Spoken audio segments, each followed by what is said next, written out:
continuidad de una manera muy destacada hasta nuestros días. Fue fundado en 1517 a semejanza de que había sido erigido en Sevilla 4 años antes, junto a la parroquia de San Juan de la Palma. Si bien no fue hasta 1519 cuando se trasladaron a su actual emplazamiento. Junto a la iglesia de San Sebastián, templo que según Bellido fue el primero que los cristianos construyeron en Lebrija,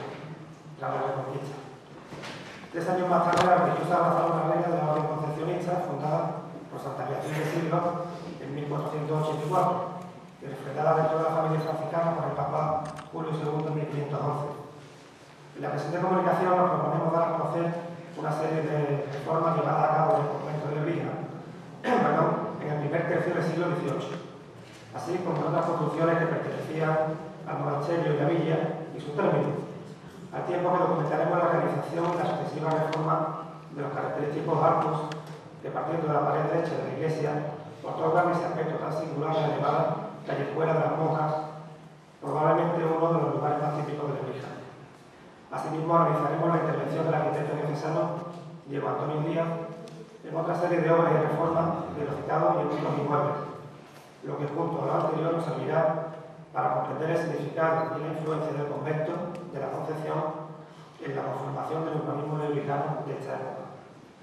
Desde la edificación de la iglesia a mediados del siglo XVI, su fábrica mostró graves deficiencias constructivas que con el tiempo llegaron a poner en peligro su propia estabilidad. Es por ello que a finales del año 1597 las monjas decidieron reforzar una de las paredes laterales de la única nave con la construcción de 5 arcos de ladrillo y mampostería, que irían a estribar en la pared de la Casa Frontera. Esta casa pertenecía entonces a Diego García Cortés, quien se preocupó de requerir notarialmente al convento para que se hiciese cargo de reparar los posibles daños que en su vivienda pudiesen derivarse en el futuro de esta obra. Los arcos pronto se revelaron insuficientes para dotar de deseada estabilidad al templo, siendo así que a finales del siglo XVII hubo que llevar a cabo importantes obras de consolidación de su bóveda. Pero también las casas en donde se asentaban los arcos sufrieron importantes problemas, que a comienzos del siglo XVIII alcanzaron tal gravedad que sus dueños, por entonces el matrimonio formado por Marcos de Silva y Leonor Cortés de Jarana, recurrieron a la autoridad eclesiástica para que el convento se encargase de llevar a cabo urgentes obras para consolidar los arcos, alegando la propia revuelta que amenazaba también al templo si ello se llevaba a cabo con la mayor brevedad. El aprecio de las obras se encargó a Pedro de Castilla, maestro mayor de obras de Jerez de la Frontera, y a Alonso Vidal, del mismo oficio de la ciudad de Lebrija,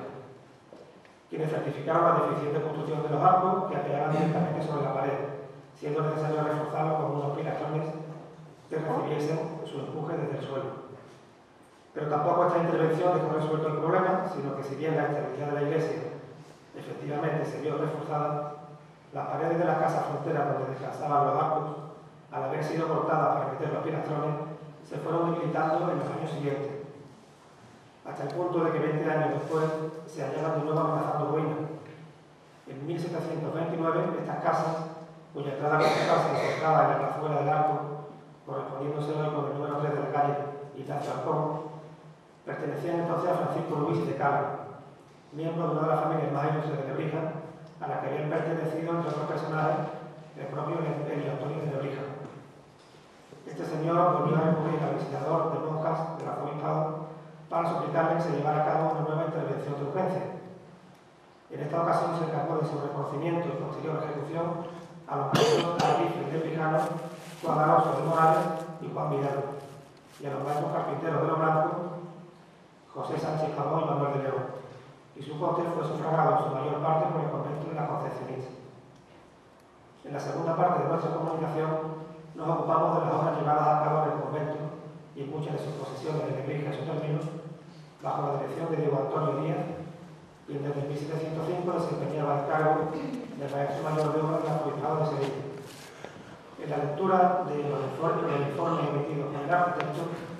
que reproducimos en su integridad, quedan patentes sus amplísimos conocimientos, no solo en lo referente a los aspectos más técnicos de su oficio, sino también en la implicación que las obras a realizar tendrían en la propia supervivencia del convento desde el punto de vista económico, y de forma indirecta también su repercusión en la configuración urbana de la ciudad, sus calles y sus plazas. En cuanto a las reformas llevadas a cabo en el interior del convento, hoy difícilmente verificable por las muchas alteraciones sufridas posteriormente, sobresale la realización de un nuevo locutorio con su escalera, la edificación de un nuevo cuarto de provisoría, con forma de sala baja dividida en dos partes por una línea de arcos sobre pilares, y con una superior o subrado que hacía la vez de granero. El encauzamiento de las aulas en el patio, la pavimentación con hormigón del suelo de la calle de las Monjas, etc. Curiosamente, para evitar que la calle de las Monjas continuase sirviendo de este correo, Díaz propuso que se cerrara la calle con sus dos entradas por sendas tablas, algo que finalmente no llegó a hacerse. Lo menos interesante resulta la noticia que se refiere a la obra realizada también con la dirección de Diego Antonio Díaz en el mesón o posada conocido como de la Concepción. Esta imagen que vemos del mesón es la imagen antigua del interior. La anterior lo hemos visto de la fachada, que la pueden ustedes ver aquí en vivo perfectamente como ustedes saben.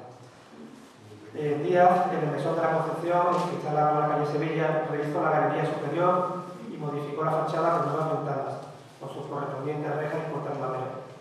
Aunque se ha escrito que la construcción de este mesón, uno de los mejores conservados de la provincia, data del siglo XVIII, lo cierto es que es más antiguo, aunque es cierto que la reforma de 1711 lo dotaron del aspecto con el que ha llegado hasta nuestros días. Tenemos noticias de la intervención del arquitecto en otros mesones similares, como este que vemos de 1735, que hizo Diego Antonio Díaz, que es un y que también se conserva relativamente íntegramente. Y además sigue siendo mesón, porque es una cervecería, pero más o menos se dedica al mismo cometido. Tenemos noticias, volviendo a la Grija, de que Diego Antonio Díaz ordenó también que se construyeran 3 casas en un solar contiguo al mesón, también para aprovechamiento del convento, así como la reparación del molino aceitero que el mismo poseía entonces en la corredera, y la rehabilitación de otras 4 casas propias de las monjas en la Plaza del Arco, actual Plaza de España, para su posterior arrendamiento, tasando el maestro también el importe del mismo y de los gastos necesarios para su futuro mantenimiento. Finalmente nos ocupamos de la reconstrucción en el verano de 1712